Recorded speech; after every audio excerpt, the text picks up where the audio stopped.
continuar con la unidad número 5. Hasta la semana pasada habíamos visto el ciclo estándar de refrigeración. Ahora vamos a considerar las variaciones que pueden tener este ciclo estándar de refrigeración.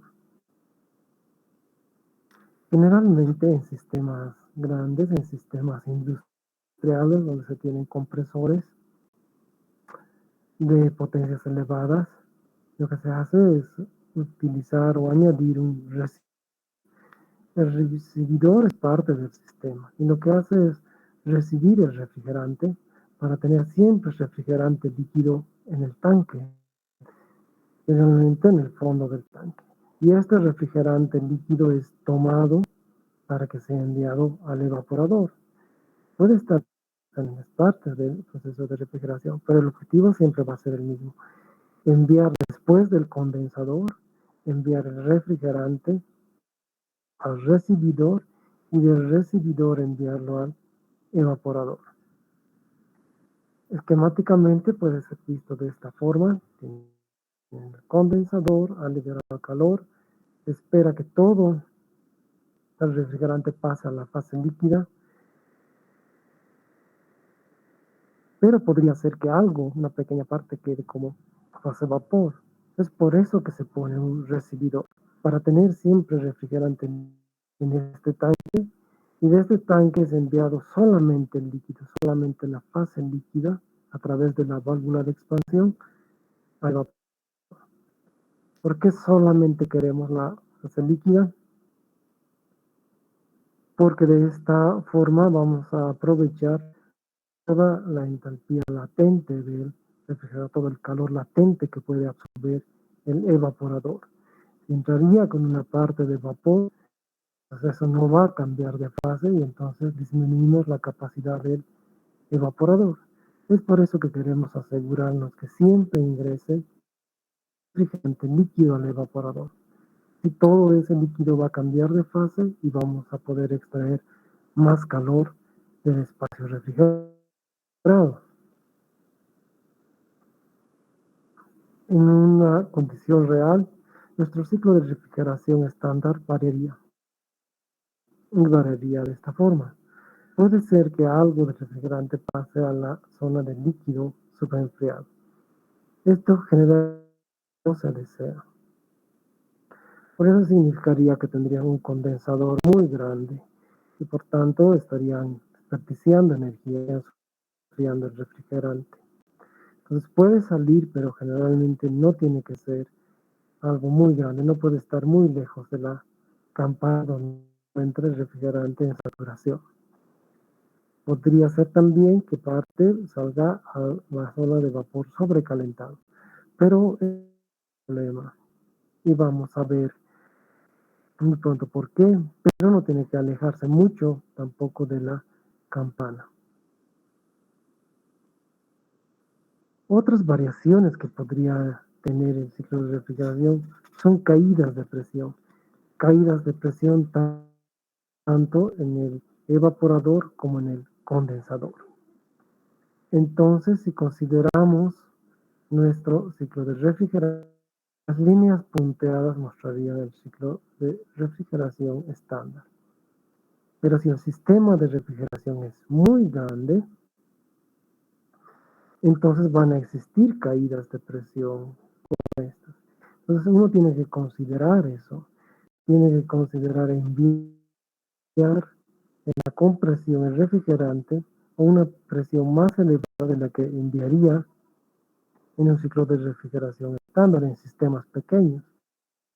Para un sistema industrial siempre tendría que tener una presión algo más elevada para poder compensar esa caída de presión. Les dije, puede entrar el refrigerante a la zona del líquido superenfriado, pero no tiene que entrar mucho, sino significaría que están utilizando un evaporador excesivamente grande para realizar la refrigeración. Un condensador, perdón, excesivamente grande. Nuevamente, en el evaporador puede existir una caída de presión. En este caso puede salir a la zona de vapor sobrecalentado. No es tan malo para el compresor, Si lo mandan a la zona de vapor sobrecalentado, entonces lo que tenemos es que el compresor siempre va a tener vapor y eso es algo bueno. Está evitando que algo de líquido entre al compresor, que como hemos visto antes, podría, por ejemplo, sellar las válvulas o podría incidir en la corrosión del equipo. Necesitaría mayor cantidad de lubricación. Esto principalmente si es un compresor reciprocante. Pero no puede salir mucho de esta zona, no puede alejarse mucho de la línea de vapor saturado. ¿Por qué? Para calcular el trabajo del compresor, hemos tomado en cuenta la entalpía 1, aquí para el ciclo estándar, un ciclo de refrigeración pequeño, y hemos considerado la entalpía 2. Entonces, el trabajo que realizaba el compresor era entalpía 2 menos entalpía 1 por el flujo másico. Pero si se aleja mucho de esta zona de vapor saturado, su entalpía 1 estaría aquí y su entalpía 2 acá, mucho más alejada. Si ven la entalpía 2 está acá, la entalpía 1 está acá, pero no existe mucha diferencia. Pero acá sí saldría mucho más en la zona de vapor sobrecalentado. La entalpía 2 estaría muy lejos de la entalpía 1 y eso significa que necesitaría mayor trabajo para el compresor, una mayor potencia y eso es un mayor consumo de energía y por tanto mayor dinero, mayor cantidad de dinero que tienen que invertir, que sería despreciable, es como estar botando dinero todos los días. Entonces pueden dejarse y no mucho. Esto depende mucho del refrigerante. Si van a, por ejemplo, la lista de refrigerantes que les he dado, y escoger uno de ellos, por ejemplo, el amoníaco. Podemos ir y ver su gráfica.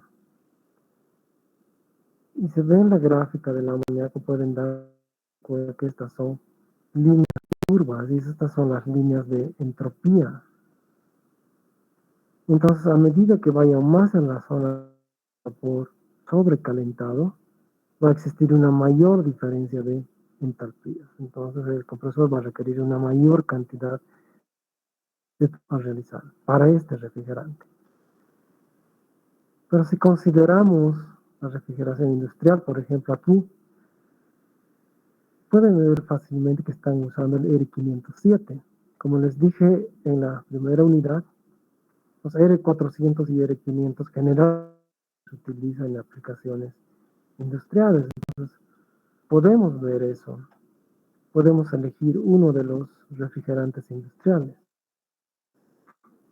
Por ejemplo, aquí tenemos justamente el R507 y podemos ir a su gráfica y pueden ver que estas líneas no son curvas, son casi rectas, son casi diagonales. Entonces, entre la entalpía 1 y la entalpía 2 no va a haber mucha diferencia. Podemos hacer lo mismo con los R400, con cualquiera de ellos. Podemos considerar el 407 o 10 que son generalmente utilizados, vamos a decir el 7. Nuevamente, pueden ver que estas no son curvas, son prácticamente diagonales. Entonces, por ejemplo, esta línea de acá daría una entalpía acá entre 360 y no importa que suban hasta 50 grados Celsius incluso, no se deja mucho la entalpía y se dejaría hasta unos 440. No existe una diferencia muy grande. Es por esto que estos son refrigerantes industriales, pero por supuesto son más caros que el amoníaco. Entonces uno tiene que decidir entre esto, qué tipo de refrigerante va a utilizar en su proceso. Muchos de los procesos de refrigeración ya vienen con estas en sus manuales. Les dicen este sistema de refrigeración ha sido diseñado para este tipo de refrigerantes. Entonces uno puede escoger y depende de la diferencia de temperaturas entre la evaporación y la condensación. Uno puede decidir ahí, por ejemplo, si va a requerir menos 20 grados Celsius, que es la temperatura a la que se almacenaban las vacunas, por ejemplo, que llegaban del exterior, las vacunas contra el COVID. Y en Cochabamba está a 40 grados Celsius la condensación. Entonces esto sería muy adecuado, este de 407 sería muy adecuado porque casi no existe diferencia de entalpías. Pero hay que ver el costo. Hay que ver si hacemos traer el equipo con ese refrigerante o traemos con otro refrigerante. Igual pueden ver y comparar con los ERI500 y ver si el ERI500 es mejor. En síntesis, estar en la zona de vapor sobrecalentado no es tan malo para el compresor, pero si se aleja mucho de esta zona, entonces la cantidad de energía que requiere el compresor va a ser mucho mayor. Y este sería un desperdicio de energía dependiendo del tipo de refrigerante. Entonces, siempre que estén trabajando con un sistema de acción, consideren esos aspectos. Ahora, se ha encontrado también que existe una relación entre el COP de un ciclo de refrigeración estándar, significa que es el COP de un ciclo de refrigeración estándar, y el COP del ciclo de Carnot, es decir, de un ciclo ideal de refrigeración, que es inverso al ciclo de Carnot. Y sabemos que este COP lo podemos obtener con temperaturas absolutas. Entonces no es difícil hallar el COP para un ciclo ideal. Cuando han hecho una relación entre estos dos, han dividido el COP de un ciclo estándar de refrigeración, un ciclo real, y han dividido entre el COP del ciclo ideal, han visto que tenía una relación lineal con la diferencia de temperaturas entre la condensación y la evaporación. Como esta, no importaba, por ejemplo, qué tipo de refrigerante se utilizaba, casi todos caían dentro de una línea diagonal y era una línea recta. Aquí tienen las diferencias de temperaturas entre la condensación y la evaporación. Por ejemplo, vamos a decir que en Cochabamba queremos que nuestro condensador opere a 40 grados Celsius, que sería algo normal. Y nuestro evaporador esté, por ejemplo, a menos 10 grados Celsius. La diferencia entre ellos más o menos sería 50 grados Celsius entre la condensación y la evaporación. ¿Qué se puede hacer? Ingresar directamente con esa temperatura, con 50 grados Celsius, y llegar más o menos hasta la mitad. Y de acá trazar una línea que más o menos estaría entre un 0.8 en esta relación. 0.82, vamos a decir. Como ya tienen el COP del ciclo de Carnot que viene de estas temperaturas, que sería 40 y menos 10, y saben que esto es igual a 0.82, pueden calcular el COP del ciclo estándar.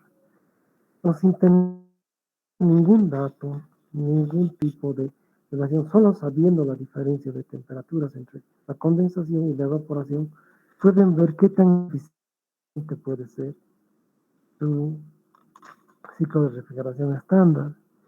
Y esto muchas veces ayuda antes de empezar todos los cálculos.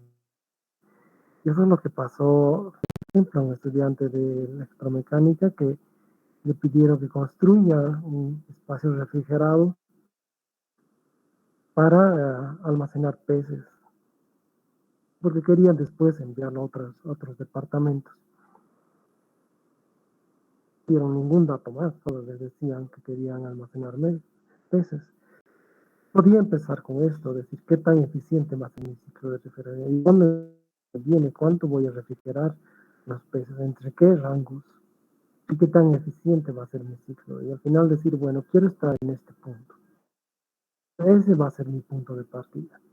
Y con eso ya puedo escoger mi refrigerante, puedo escoger el flujo másico con el que va a recircular, puedo qué equipos cumplen con lo que yo requiero y entonces recomendar a la empresa o a la institución qué tipo de sistema de refrigeración tiene que utilizar para conseguir el objetivo que están buscando. Entonces, esta puede ser una para iniciar el proceso y el ciclo estándar de refrigeración. Pero ahora podría existir una mayor.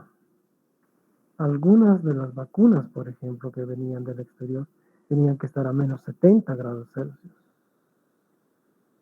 La temperatura de condensación, por ejemplo, en Cochabamba está a 40 grados Celsius. La diferencia es muy, muy grande. 10 grados Celsius de diferencia entre ambas. Entonces, cuando existe diferencia de temperaturas, el sistema se va a volver más ineficiente. Si queremos usar solamente un ciclo, y por ejemplo tendríamos este punto aquí abajo, que estaría a menos 70 grados Celsius, y un punto muy alejado a 40 grados Celsius, la diferencia entre las entalpías a la entrada y salida del compresor va a ser muy grande. Cuando existe eso, es mejor utilizar un sistema multietapa, particularmente sistemas de etapas. Pues cada vez que existe una diferencia de temperaturas muy grande entre la condensación y la evaporación, que por ejemplo varía entre 50 y 80 grados Celsius, es mejor utilizar sistemas multietapa. Vamos a ver diferentes tipos de sistemas multietapa. Uno de ellos es este, un sistema en dos etapas, a cámara rápida de separación, se llama. En algunos libros también le llaman removedor flash, aunque este flash es un término en inglés y en los libros como removedor flash. Pero el término apropiado es una cámara rápida de separación. ¿Qué es una refrigeración intermedia? ¿En qué consiste este ciclo? Tienen su evaporador. El evaporador es refrigerante al punto 1 antes de un compresor que se le llama el compresor principal, que es el que va a hacer la mayor cantidad del trabajo y sale al punto 2. Antes de ir al condensador se utiliza este tanque de separación o removedor, como lo llaman en algunos libros, y aquí tienen líquido y tienen vapor, los dos en equilibrio y en saturación, pero lo que se hace es sacar solamente el líquido. Este líquido está parcialmente refrigerado. Si vamos al diagrama de presión entalpía, tenemos esto.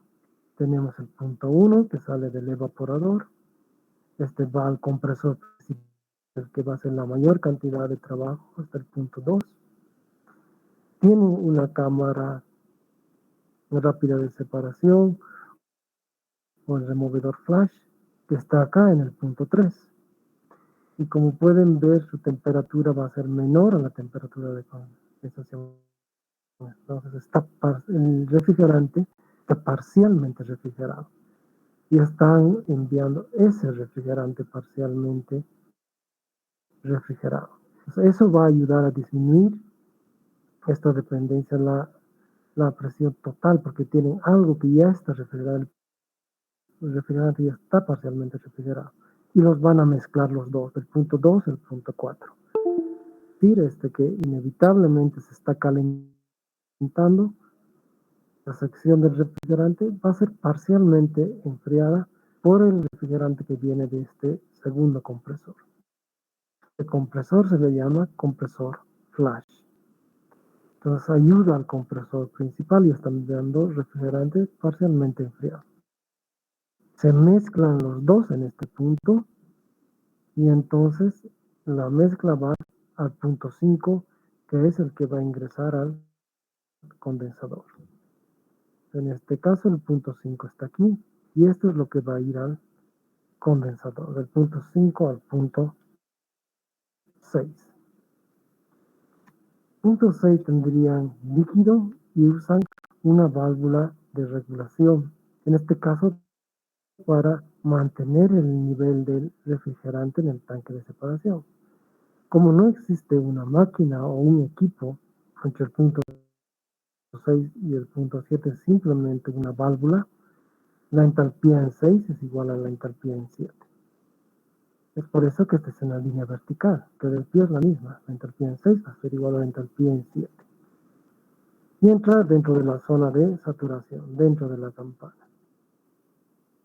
Una vez en la campana, como les mencioné antes, de este tanque lo que les va a interesar sacar es el líquido, porque quieren que solamente el líquido entre en el evaporador. En el punto 8 van a tomar líquido y lo van a mandar por la válvula de expansión hasta el punto 9. Nuevamente, como no existe una máquina en medio, algo que genere trabajo, la entalpía en 8 va a ser igual a la entalpía en 9. Y en el diagrama de presión entalpía se puede ver así que la entalpía en 8 es igual a la entalpía en 9. Y una vez en el punto 9, después de la válvula de expansión, ingresa nuevamente al evaporador. El evaporador se encuentra entre el punto 9 y el punto 1. Entonces, este es un sistema en 2 etapas y luego vamos a ver cuáles son sus ventajas y desventajas. Para cómo hacer los cálculos en este sistema. Simplemente hay que aplicar balances de masa y de energía. Por ejemplo, podríamos hacer un balance de masa y energía para el tanque de separación. Entonces, lo único que hay que hacer es ver los flujos del refrigerante, tanto de entrada como de salida. Pues aquí vemos que en lo que está ingresando, el flujo de ingreso ingresa por el punto 7 y el refrigerante sale por los puntos 3 y el punto 8. Podemos hacer un balance de masa ahí.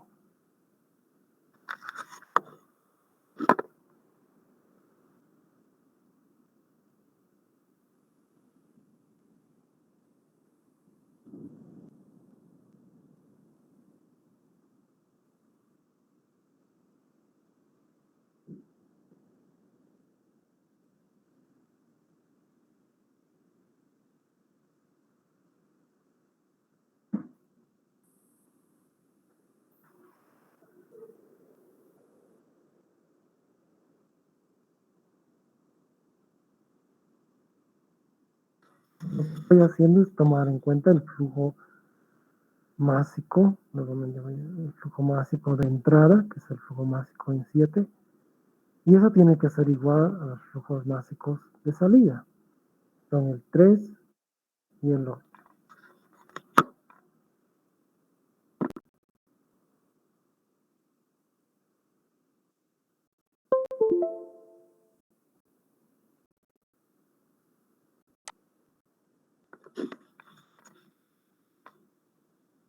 Y ahora para el mismo tanque de separación se puede hacer el balance de energía.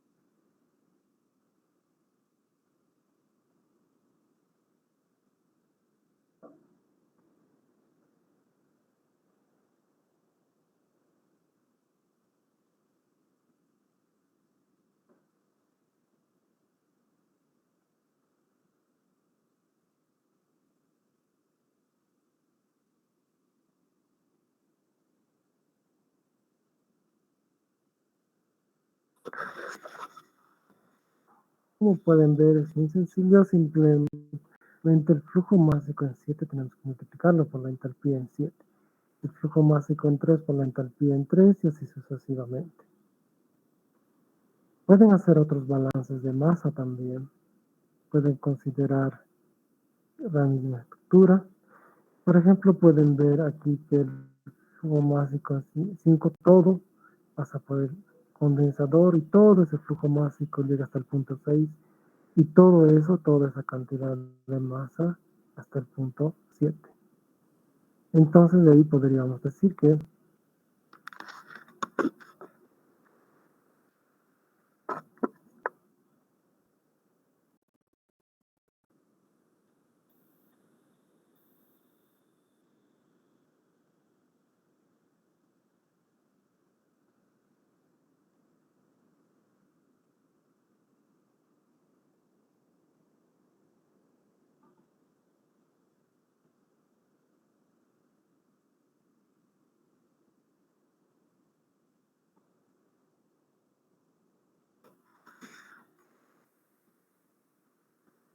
el flujo másico en 5 es igual al flujo másico en 6 y es igual al flujo másico en 7.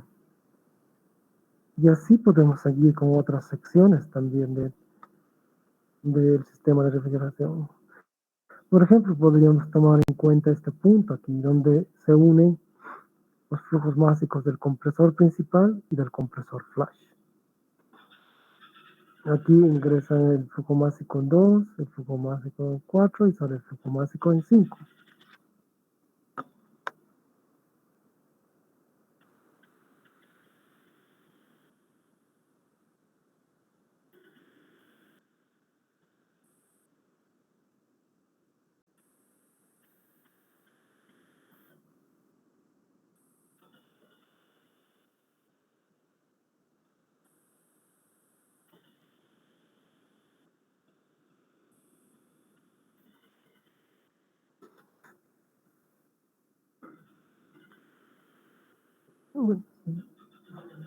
Entonces, no tenemos un balance de masa para este punto acá. Y por supuesto el balance de energía va a ser sencillo, simplemente multiplicar estos flujos másicos por la entalpía.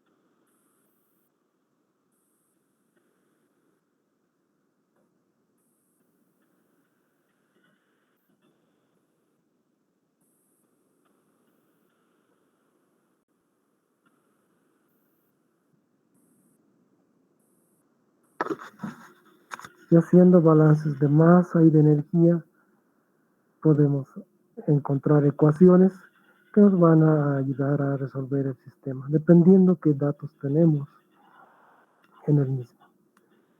No sé si tienen alguna consulta, alguna duda sobre lo que hablé hasta ahora.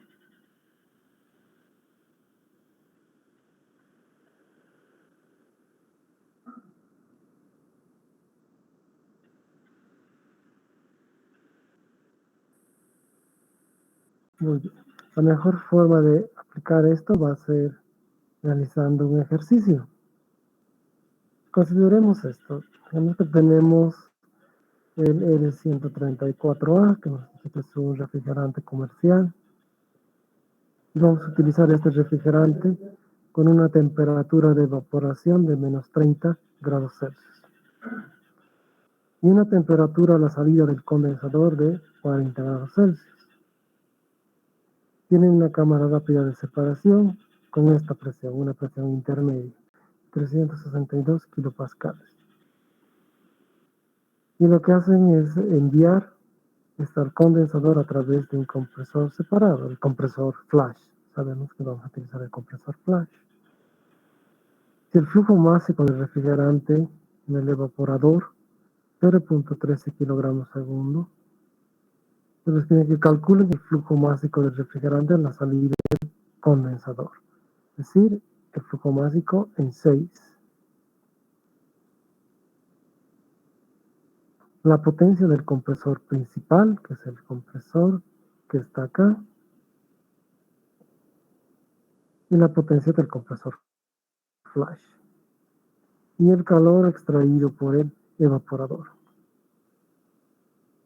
Pues, por favor, realicen esto, tienen esta presentación, consideren estos datos, tienen la temperatura en la evaporación, en el condensador, tienen esta presión.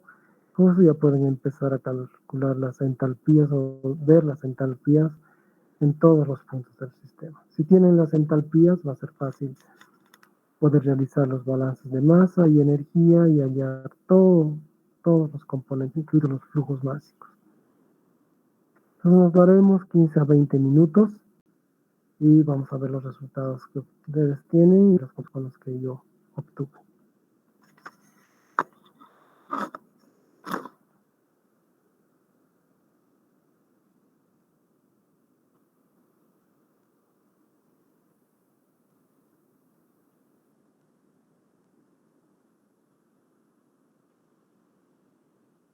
Ingeniero.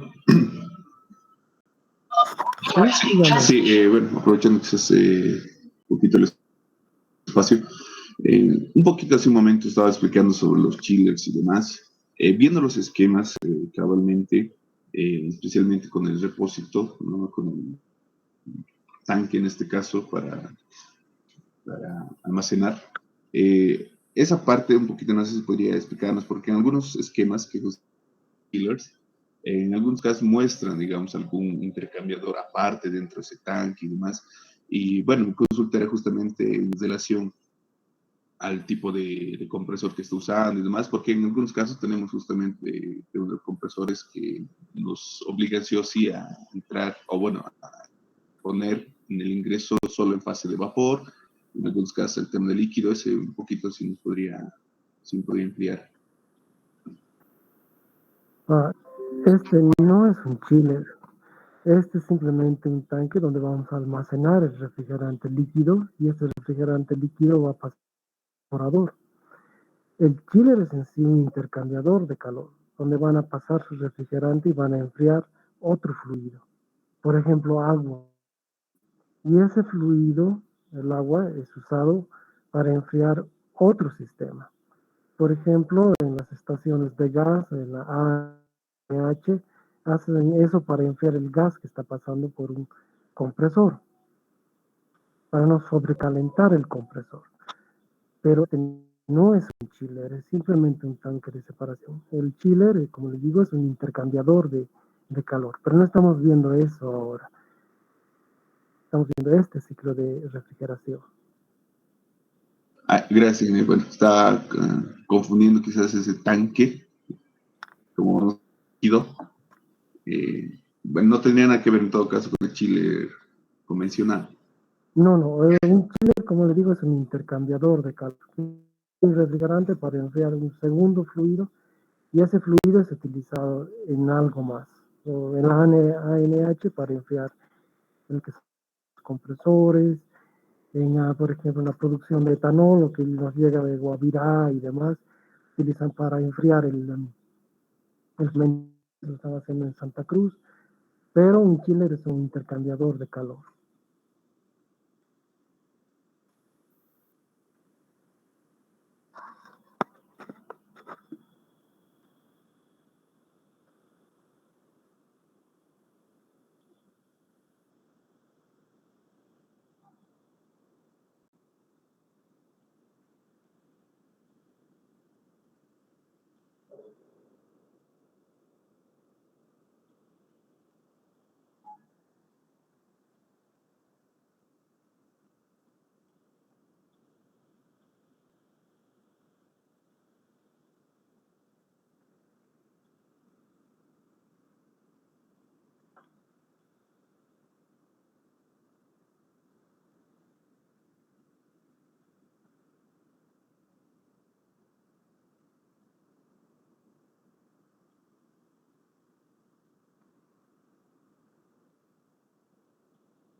Ingeniero.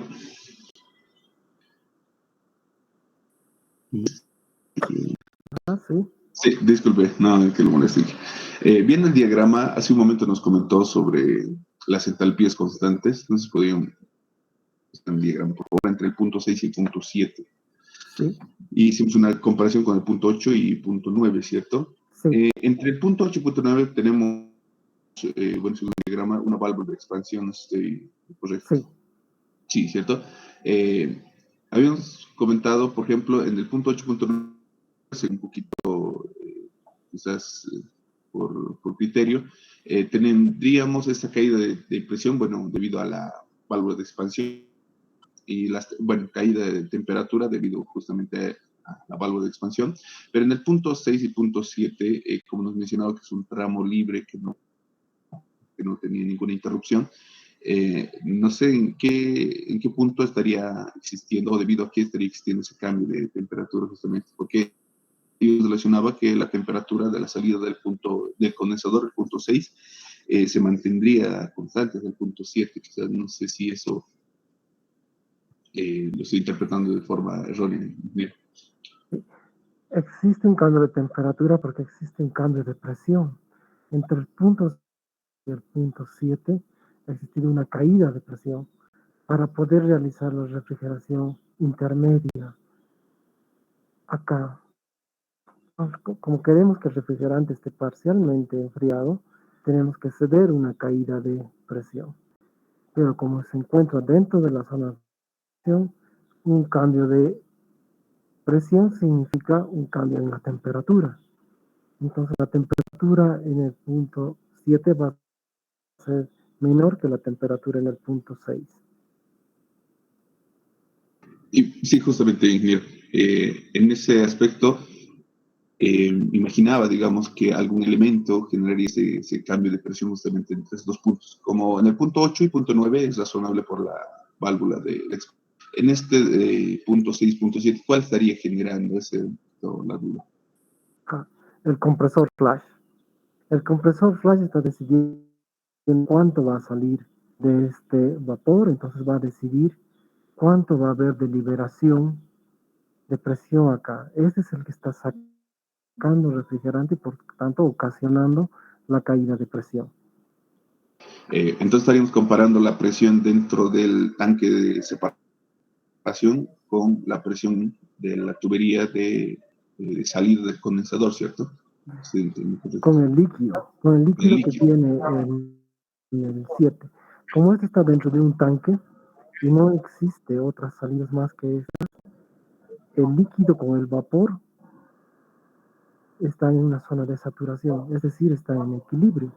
Es por eso que este punto 7 se encuentra acá, dentro de esta campana. Entonces se encuentra en equilibrio tanto el líquido como el vapor. ¿Qué significa que está en equilibrio? Que el vapor con el líquido van a tener la misma temperatura.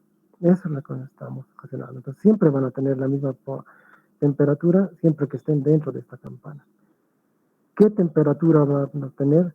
Depende cuánto de refrigerante mandamos con el compresor flash. Entonces está liberando parte del refrigerante y está determinando la presión acá, en el tanque de separación.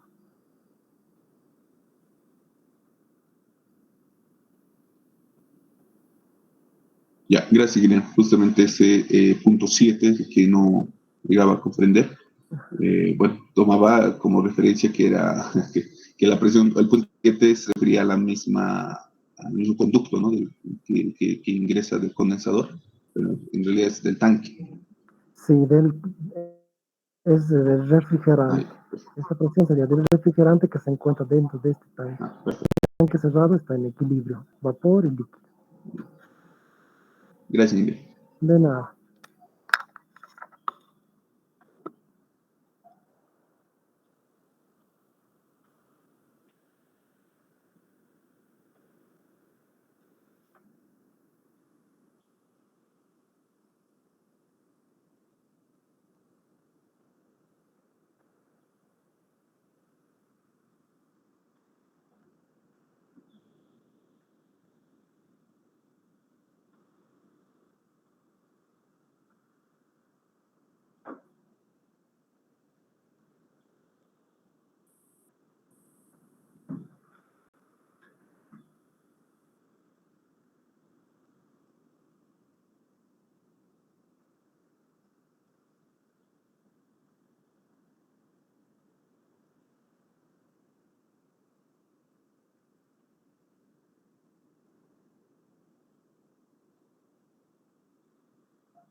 Muy bien, pudieron calcular el flujo másico del refrigerante a la salida del condensador.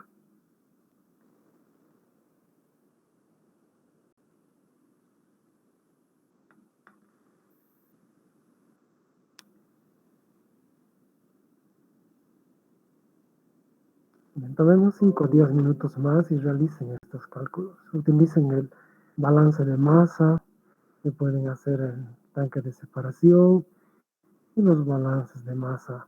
Fuera, recuerden que el flujo másico en 8, por ejemplo, va a ser igual al flujo másico en 9. O el flujo másico en 9 va a ser igual al flujo másico en 1. Este flujo másico en 1 va a ser igual al flujo másico en 2, porque no existen desviaciones del flujo. Con los balances de masa van a poder encontrar ecuaciones y combinar esas ecuaciones. Y lo que les pido por ahora es el flujo másico en 6. Recuerden, como les dije antes, que las entalpías, por ejemplo, la entalpía en 3 puede ser encontrada directamente de sus tablas, o la entalpía en 1. Si ven la entalpía en 6, saben que es igual a la entalpía en 7. Y lo mismo, si tienen la entalpía en 8, saben que es igual a la entalpía en 9. Y si no, pueden encontrar las entalpías 2 y 4, por ejemplo, de las gráficas que tiene del diagrama de presión-entalpía. Le dan unos 10 minutos más y le dan el flujo másico que han encontrado el refrigerante.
Muy bien, ya tienen el flujo másico a la salida del condensador.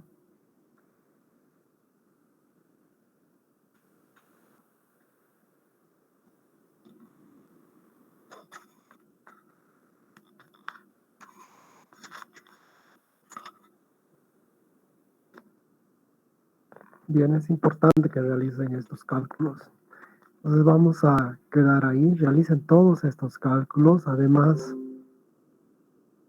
comparen el COP de este ciclo en dos etapas con el COP de un ciclo en etapa simple y vean cuál de los dos es más eficiente.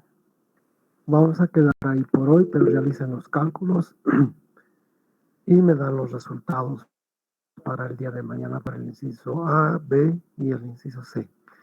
Y mañana vamos a ver dos ciclos más de refrigeración en dos etapas.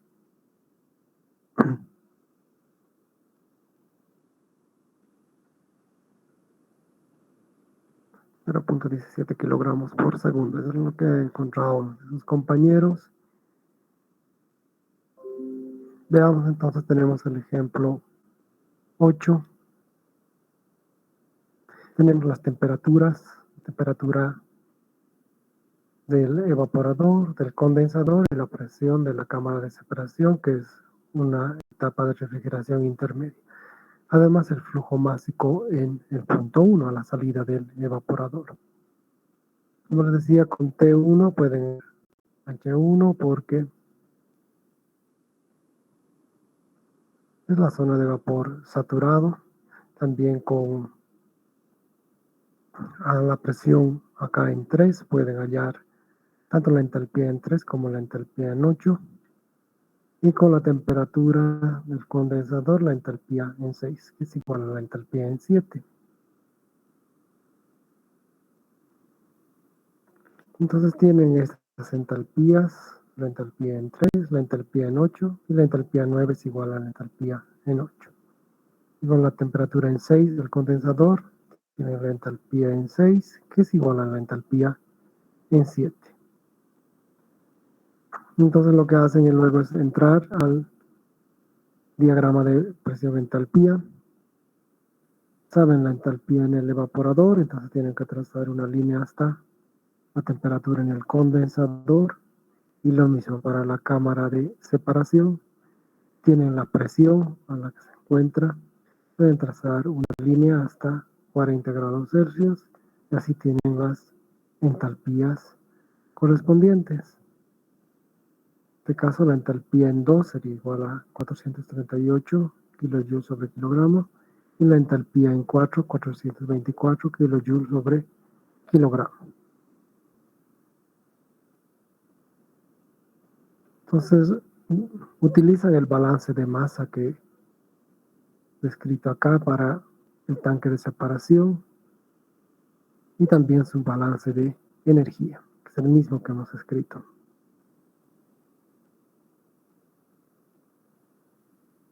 Además, como pueden darse cuenta en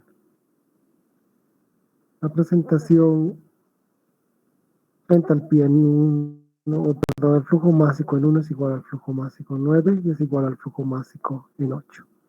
En vez de usar flujo másico en 8, pueden reemplazar con flujo másico en 1, porque es lo mismo.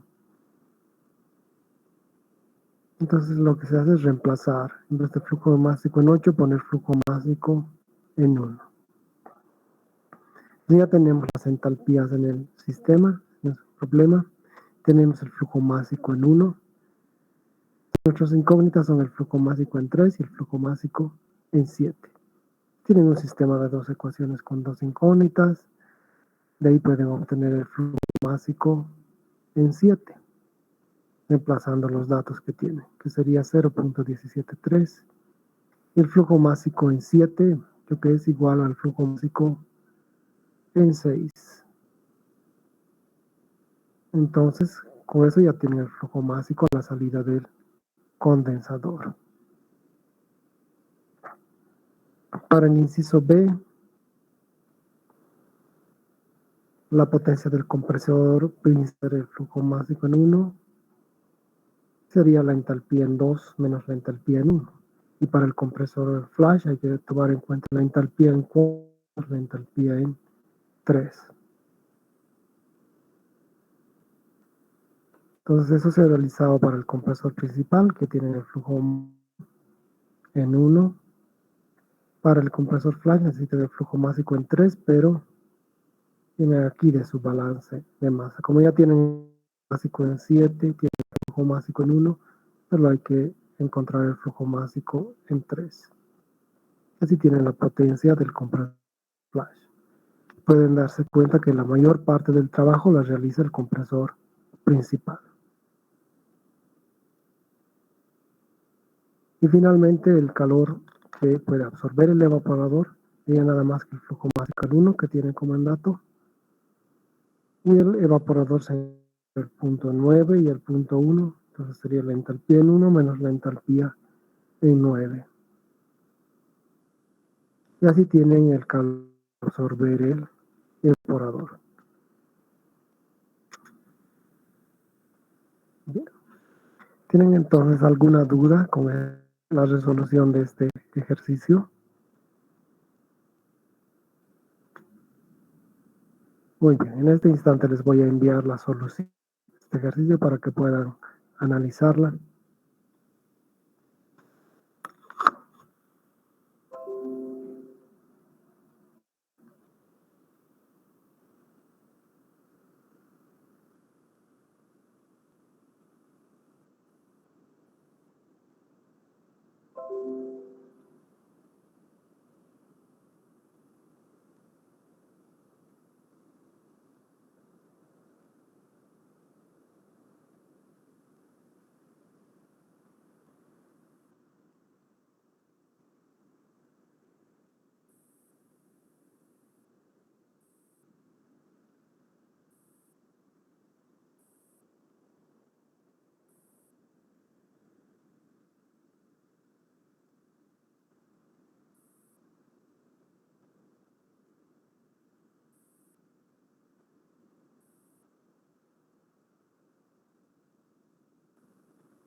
Ya tiene la solución para este ejemplo y mañana vamos a continuar con otros dos de verificación en dos etapas.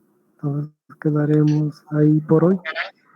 Y mira, antes, justamente, ya que está culminando, una última cosita respecto al uso de estos separadores. En algunos ciclos de respiración, bueno, algunos equipos de etapa simple, eh, logro observar, así buscando en internet además, algunos depósitos separadores aparte que se usan, digamos, con el fin de que al compresor llegue solo a veces solo la etapa de vapor y demás, este tipo de concentraciones. Eh, este equipo en sí, separador y todo más, se está viendo, digamos, como un equipo para optimizar nuestro proceso en sí, es que o es usado, digamos, más como acabo de mencionar, ya en procesos un poquito más complejos, que requieran mayor requerimiento y demás. Lo digo en el sentido de que si yo tuviera un equipo de refrigeración X y se quisiera, digamos, optar o valorar la alternativa de quizás optimizar, ¿no?, el proceso y demás. No sé si esto sería una alternativa, quizás no se podría considerar como una alternativa. Es justo lo que he mencionado en clases. Justamente es lo que hemos hablado. Les dije que se utiliza estos tanques de separación en el ciclo estándar de separación y les he dicho cuál era la ventaja de usar este recibidor. Entonces es justo lo que he hablado hoy día en clases. Sí, disculpe, ingeniero, un poquito, quizás tarde ingresado. Pero también aparte, o sea, no sería un evento exclusivo, digamos, de procesos ya más grandes, digamos, quizás eso también una duda. Si es que pueden garantizar que ingrese líquido, todo el líquido acá al evaporador y eso pase a vapor, entonces no hay ningún problema, no necesitan un separador, un tanque de recibidor. Pero si es que no, si es que no pueden garantizar de que va a haber líquido en el evaporador, entonces es mejor usar un tanque de separación. Todo depende si van a poder recibir líquido y su evaporador está funcionando tal cual se espera en el sistema.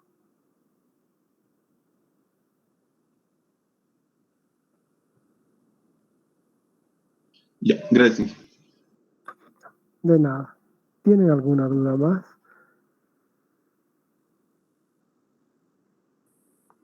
Está bien. Entonces quedamos ahí por hoy y continuamos el día de mañana. Tengan una buena tarde.